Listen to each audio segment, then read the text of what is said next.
ไผ่เนาะจะบ่มีบังไฟใหญ่เนาะสำหรับในการจุด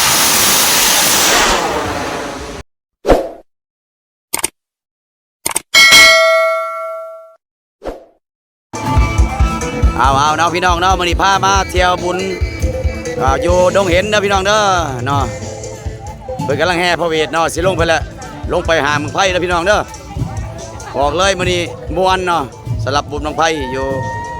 เมืองอาจสะพังทองเนาะบ้านดงเห็นหรือว่ากำลังแห่กันอยู่เนาะสำหรับหางบังไฟพอแล้วอยู่ลุ่มพอแล้วหางไฟพุ่นเพิ่นกำลังนำผ้าไปเนาะแห่พระเวทไปพี่น้องเลยเนาะอย่าลืมฝากกดไลค์กดแชร์นะเด้อสำหรับทางช่องจันดวงสายลุยคือเก่าเนาะเดี๋ยวนี้กำลังแห่กันมาอยู่เนาะปัจจุบันนี่กำลังแห่ไปแล้วเนาะนี่ก็แห่ตัวสร้างมาพุ่นนี่เอื้อยใหญ่พุ่นม่วนบ่มื้อนี้ปีเนี่ย กำลังแห่กองเนาะซึ่งหรือว่าตีกองตุ้มบ้านเฮาเนาะเดี๋ยวนี้ก็หาเบิ่งได้ยากแล้วสำหรับการตีกองหางกองตุ้มเป่าสไนโอ้สิเป็นสร้างเฮ็ดสไนคู่มือก็ยากเนาะในการเฮ็ดก็โอ้ยากชื่อว่ามื้อนี้ก็เขาเองก็มีโอกาสได้มาถ่ายทำเนาะถ่ายคลิปเนาะให้ทุกคนได้เบิ่งนํกันเนาะสำหรับการตีกองหางกองตุ้มว่าเป็นจังไดเนาะแต่ละบ้านแต่ละเมืองเนาะของชาวแข้งสวรรค์เขตกับพวกเฮาเนาะก็แตกต่างกันบางบ้านกับบ่มีเนาะสำหรับ EP ต่อไปแม่นจะไปถ่ายทำคลิปอยู่ที่บ้านดงดอกไม้เนาะเกี่ยวกับบุญบังไฟกันเนาะสำหรับมื้อนี้กับมื้อนี้ก็ตรงกันกับบุญบังไฟอยู่ที่เมืองจำพรเนาะคือบ้านเกกอกหันบุญบังไฟแสนเนาะแต่ว่าบ่ได้ไปเนาะก็เลยพลาดบุญบังไฟแสนก็เลยมาที่บุญบังไฟบ้านเนาะบ้านดงเห็นเมืองอาจสะพังทองเนาะเพิ่นกำลังแห่กองตุ้มมาอยู่เนาะปัจจุบันนี้ถือว่าโอ้ยม่วนหลายเจ้าหน้าหลังจากแห่แล้วก็สิลงไปเบิ่งการจูดบังไฟเนาะของชาวบ้านหรือว่าชาวเมืองอาจสะพังทองของเฮาเนาะกำลังแห่กันมาอยู่ปัจจุบันนี้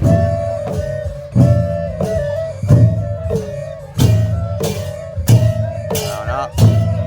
เตรียมตุ้มเนาะบอกเลยว่าม่วนมันเนาะพี่น้องเนาะเป่าสไนเนาะใหญ่ก่อนเป็นตีแทงน้อยเนาะบอกอะไรมาแทงเอาบอกเลยมาดิวันไหนมาปีดีมวนเนาะสำหรับคนเมืองอาจสะพังทองเนาะเดี๋ยวจัดใหญ่เนาะคนย่องเดียวเนาะเสียงเนาะนี่แม่งกว้างพุ่มย่องเดียว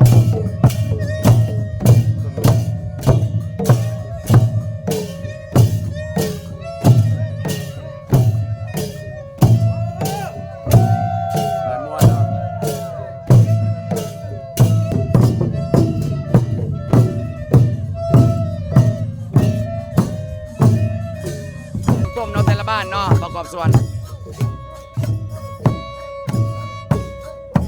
ได้แห่พระเวทเขาเมืองมาเนาะก็มีการสูตรบริตามงคลแล้วก็จะมีการจุดบังไฟเนาะ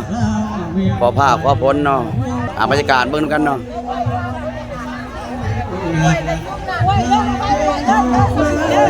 กำลังจะอวยแล้วเนาะกำลังจะเอาสร้างเอามาลงไปเนาะกลับคืนเมื่อ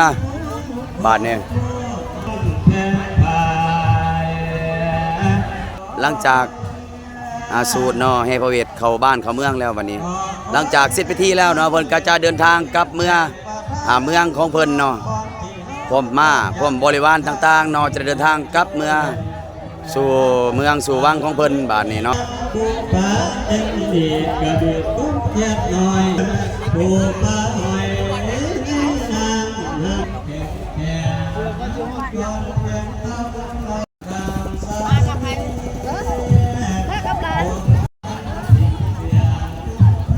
เป็นกระบวนเนาะแห่พระเวทกลับเมื่อบ้านบาทนี่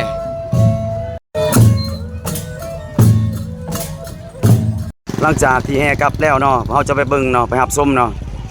เกี่ยวกับการจุดบังไฟต่อกันเนาะสนั่นไปนำกันเนาะไป